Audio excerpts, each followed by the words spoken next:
일토소명 책 속으로 1972년에 출간된 직업과 소명 모은 영상입니다. 1972년에 직업과 소명이라는 제목으로 출간된 소책자가 있습니다. 저는 50년 전에 이런 주제의 책이 나왔으리라고 상상하지 못했습니다. 깜짝 놀랐습니다.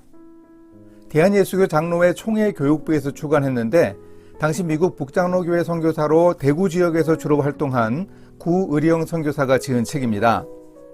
1989년과 1990년에 출간된 성서적 노동관이라는 책과 내용이 거의 같은 것을 나중에 알았습니다.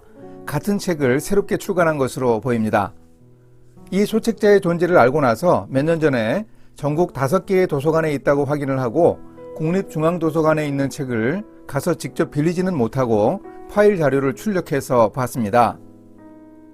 머리 말해서 당시 대한예수교 장로회 총회교육부 성갑식 총무가 평신도 운동을 일으킨 지 수년이 지났지만 평신도에게 읽힐 만한 책자가 별로 나오지 않은 고민을 토로합니다. 계명대학교와 영남신학교에서 강의하는 윌리엄 그럽 선교사가 작은 책자를 저술해 평신도의 직업윤리와 일에 대한 소명감을 다루게 되었다고 적고 있습니다.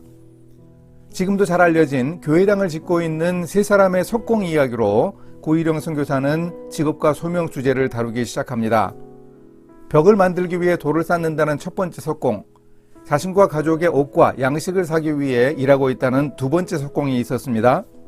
사람들이 예배드리며 기뻐할 수 있도록 교회당을 짓고 있다는 세 번째 석공이 바로 소명의식으로 일하는 사람입니다.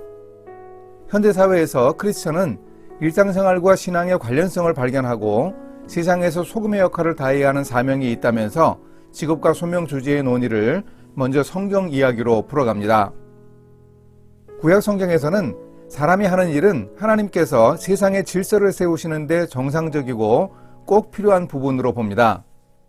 시편 104편에 보면 밤이 되면 사자들이 나와 먹이를 찾으며 울부짖다가 해가 돋으면 물러가 굴 속에 눕습니다.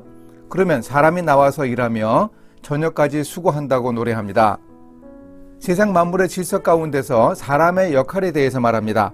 지혜로 창조하신 여러 피조물들이 일하는데 사람도 바로 일하는 존재라고 설명합니다. 대조적으로 그리스 사람들은 생계를 유지하기 위한 노동을 치욕스럽고 신사의 품위를 떨어뜨리는 것으로 봤습니다. 하지만 구약에서는 노동이 전혀 치욕적인 것이 아니었습니다. 하나님께서 정해주신 일을 잘하는 것이 축복을 받는 길이었습니다. 시편 128편에서 노래합니다. 여호와를 경외하며 그의 길을 걷는 자마다 복이 있도다. 내가 내 손이 수고한 대로 먹을 것이라. 내가 복되고 형통하리로다.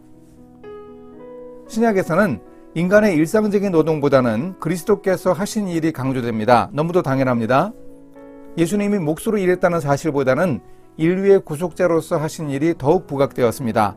구원사역은 예수님이 십자가에서 단 한 번만에 완성하셨습니다. 이 사역에 인간은 믿음으로 참여할 수 있습니다.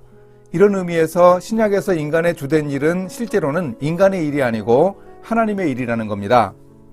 구의령 선교사는 리처드슨의 책 성서의 노동관에 나오는 소명론을 인용합니다. 즉 크리스천은 복음을 전파해야 하고 하나님의 목적을 위해 봉사하는데 바로 그 일을 위해 부름받았다는 것입니다. 그런데 이 주장에 따르면 바울의 소명은 천막을 만드는 일과는 관계없이 언제나 사람들을 전도해 그리스도의 사람이 되게 하기 위한 그 일만 중요합니다. 신약의 소명은 어떤 특정한 직업을 위한 것이 아니라고 리처드슨이 주장합니다. 하지만 구의령 선교사는 이 주장에는 동의하지 않습니다. 예수 그리스도의 교회의 평신도로서 그들은 세상의 어떤 직업과는 전혀 관계없이 그들의 직분을 수행해야 한다는 말에 동의할 수 없다고 단호하게 비판합니다. 세속적 직업은 천국 봉사와 복음 전파의 수단이 되는 한에서만 기독교적 가치가 있다고 리처드슨이 주장하는데 그것은 직업을 소명으로 보는 입장을 부인하는 겁니다.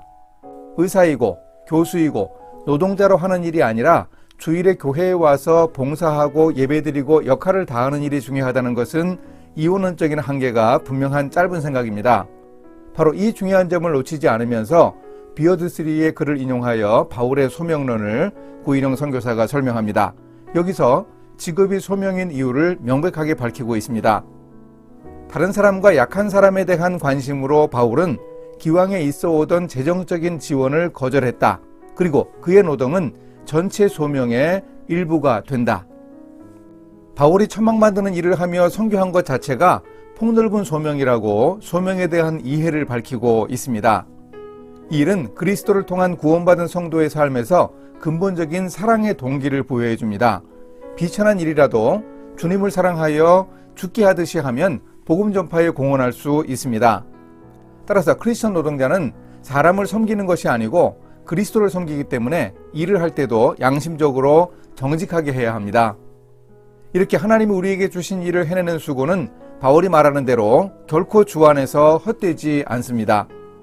그러므로 내 사랑하는 형제들아, 견실하며 흔들리지 말고 항상 주의 일에 더욱 힘쓰는 자들이 되라. 이는 너희 수고가 주 안에서 헛되지 않은 줄 알미라. 하나님과 동등이신 예수님은 자신을 낮추어 일꾼, 즉 종의 형상을 입고 이 땅에 오셨습니다. 에덴 동산에서 첫 아담에게 주신 일의 명령을 예수님은 목공소뿐만 아니라 십자가 위에서 궁극적으로 성취하신 겁니다. 둘째 아담인 예수님을 통해 일에 대한 하나님의 명령이 이렇게 완성됩니다. 결국 구일영 선교사는 성경 속의 소명에 대해서 예수님과 바울을 예로 들어서 이렇게 이해합니다. 노동을 하는 것도 의미 있고 십자가에서 구속사역을 하고 선교사역을 감당하는 것도 다 의미가 있다고 보는 것입니다. 구일영 선교사는 1장의 마지막 문장에서 직업은 하나님의 눈으로 보면 당연하게 의미와 가치를 지닌다고 말합니다. 우리가 하는 일에 대한 최종 결과는 하나님의 목적을 이룬다는 관점에서 하나님의 판단을 받고 보상도 받을 것입니다. 이렇게 세상에서 우리가 가지고 일하는 직업은 하나님의 나라가 임하게 하는 중요한 소명입니다. 우리의 일에 대한 소명은 우리의 구원 소명만큼 가치 있는 것입니다. 우리는 어떤 일을 하든 하나님 앞에서 중요한 일을 합니다. 예수님의 십자가 사역으로 구원받은 우리는 예수님이 하셨던 목수의 일을 상상하면서 우리의 일도 하나님의 일로 해야 한다고 구일영 선교사는 강조합니다. 소명에 대한 역사적 고찰과 현대 신학자들의 소명 이해에 대해서는 다음 영상에서 살펴보도록 하겠습니다. 1972년에 출간된 직업과 소명이라는 소책자를 지난 영상에서 소개했습니다. 직업을 통해 하나님의 선교에 참여하고 직업의 윤리와 소명의식을 가지기를 촉구하는 내용입니다. 구약과 신약 성경 속의 직업 소명에 대해 지난 영상에서 다루었습니다. 이제 2장과 3장에서 다루는 소명에 대한 역사적 고찰과 현대 신학자들의 견해에 대해 살펴보겠습니다. 초대교회는 예수님이 곧 재림하신다는 종말 사상의 영향으로 사회 윤리에 대한 논의는 많지 않았습니다. 바울의 본을 따라 노동을 권장하기는 했습니다. 그런데 크리스천의 덕을 세우기 적당하지 못한 직업은 피하는 것이 좋다는 소극적 직업 이해 경향이 강했습니다. 성경 속의 본래 의도는 그렇지 않지만 직업에 대해 소명으로 생각하지는 못하고 각 개인에게 닥치는 분깃이라고 생각하는 정도였습니다. 4세기 콘스탄틴 황제 이후에는 교회가 세상을 향하여 점진적 운동을 하게 되었습니다. 교회가 확장되고 점점 더 세속화되어 갔습니다. 그래서 세상 속에 있어야 하지만 세상에 속하지는 않는다는 긴장 상태를 유지하기가 더욱 어려워졌습니다. 이 무렵 수도원이 시작되었습니다. 대다수의 사람들은 세상 속으로 들어가는 반면 소수의 수도자들은 세상 일에 능동적으로 참여하지 않고 물러섰습니다. 이렇게 해야 기독교의 의미를 찾을 수 있다는 생각이 생겨났습니다. 로버트 칼훈의 지적대로 소명이 완성을 향한 내적 부르심을 의미하게 되었습니다. 이 소명에는 약해지고 세속화한 교회로부터 자신들을 분리시킨 경건한 사람들인 수도사나 수녀들이 세속적 욕심을 포기하는 일이 포함되었습니다. 중세 후기에 들어서 산업도시의 이상이 대두되면서 노동과 직업에 대해 사랑과 봉사라는 가치로 이해합니다. 중세시대에는 노동을 타락한 인간의 죄에 대한 징벌이고 노예제나 농노제도의 고통으로 이해했으나 이제 구원받은 사람의 실천 덕목으로 보기 시작합니다. 그래서 루터와 종교개혁자들의 출현으로 신약교회의 노동과 경제에 대한 표준으로 돌아간 것 같았습니다. 하지만 한계도 분명히 있었습니다. 루터는 수도원 생활과 세속적인 직업을 분리하는 벽을 돌파하고 모든 믿는 사람의 제사장직을 발견하고 선포했습니다. 굳건한 신약의 기반 위에서 크리스천 공동체 안에 차별을 배격했습니다. 독일 귀족들에게 이렇게 편지를 썼습니다. 신을 만드는 사람, 대장장이, 농부, 이들 각자는 장사의 일과 직무가 있다. 그러나 그들은 모두 성별된 신부요 감독이다. 나아가서 모든 사람은 자신의 일이나 직무로서 다른 사람들에게 이익을 끼치고 봉사해야만 한다. 이렇게 하여 사회의 육체적, 정신적 복지를 위해서 많은 종류의 일을 할 수 있는데 이는 몸의 각 지체가 서로 돕는 것과 같다. 요한 칼빈은 소명의 새로운 개념으로 자본주의적인 도시사회의 발전을 힘있게 촉진시켰습니다. 칼빈은 세상을 부인하고 세상을 이기는 이김으로 세상 생활에 침투해 들어가는 것이 크리스천과 개혁자의 의무라고 보았습니다. 칼빈주의자들에게 있어 일은 구원을 얻는 수단이 되는 것이 아니고 자신이 은혜의 상태에 있다는 사실을 입증하는 수단이 됩니다. 그런데 이 은혜의 수단 없이는 구원의 확신을 느낄 수가 없다는 겁니다.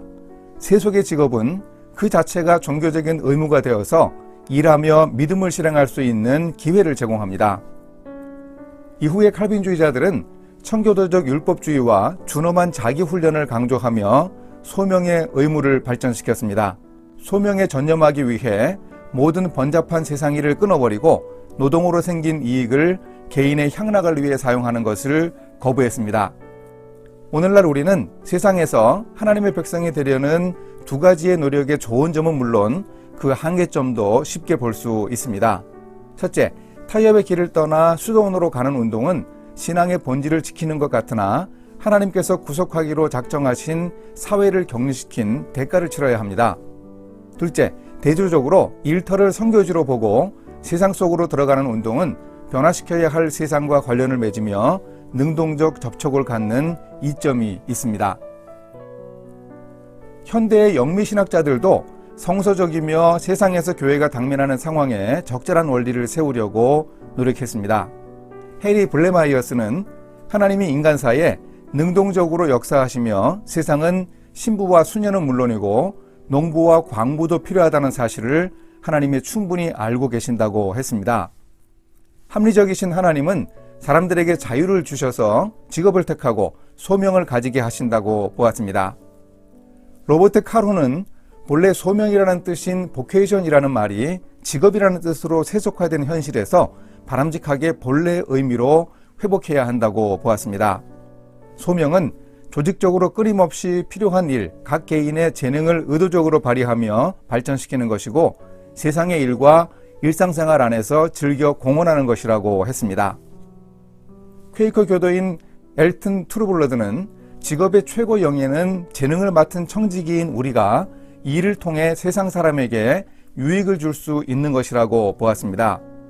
일상의 직업이 소명이 되기 위한 4가지 방법을 트루블러드는 제시합니다. 첫째, 동료 노동자에 대해 하나님이 그에 대해 의도를 갖고 계시는 사람으로 보는 것. 둘째, 일하면서 기도하는 것. 셋째, 노동은 선하고 유용한 목적에 공헌한다는 사실을 아는 것. 넷째, 여가를 창조적으로 선용하는 것이라고 제시했습니다. 칼 바르트는 소명에 대해 크리스천으로 불러 구원하시는 것과 새로운 존재와 생활로 부르시는 것으로 구분했습니다. 직업적 소명은 후자에 속하는데 노동은 사람이 지음받은 인간으로서 자기의 존재를 능동적으로 긍정하는 것으로 정의했습니다. 그저 일을 위한 일은 없고 노동은 크리스천으로서 봉사하는 삶을 사는데 필수적인 조건으로 의미를 가집니다. 이래서 일은 소명입니다. 에밀 브루너는 하나님과 사람에 대한 우리의 책임에 집중해 소명을 설명합니다. 노동은 하나님의 창조 질서 안에서 피조물에 대한 인간의 본래적 관계에서 발견할 수 있습니다. 따라서 노동의 내용은 이웃 사람의 필요에 따라 결정됩니다. 이런 봉사를 통해 창조주께는 영광 돌리고 그분의 뜻에 순종함으로써만 노동은 참다운 소명이 됩니다. 디트리히 보네퍼는 성서적 직업이론에 대해서도 급진적인 주장을 펼칩니다. 결혼, 정치, 교회와 함께 노동은 하나님께서 그리스도와 연관시키신 명령 혹은 의무입니다. 만물이 그에게서 창조된 것처럼 그리스도 안에서만 그리고 그를 위하여 하는 노동에서 사람은 창조의 협동자로서 하나님께서 맡기신 일의 소명을 수행할 수 있습니다. 소명은 현재 자신에게 주어진 임무를 다하는 것입니다. 보네퍼 자신의 임무는 신학을 가르치는 것이었습니다.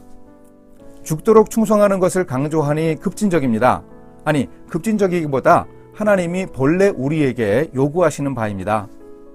보네퍼는 윤리학을 이른 죽음 때문에 다 마치지 못했지만 그것을 완성하는 책임은 오늘 우리에게 있다고 말합니다.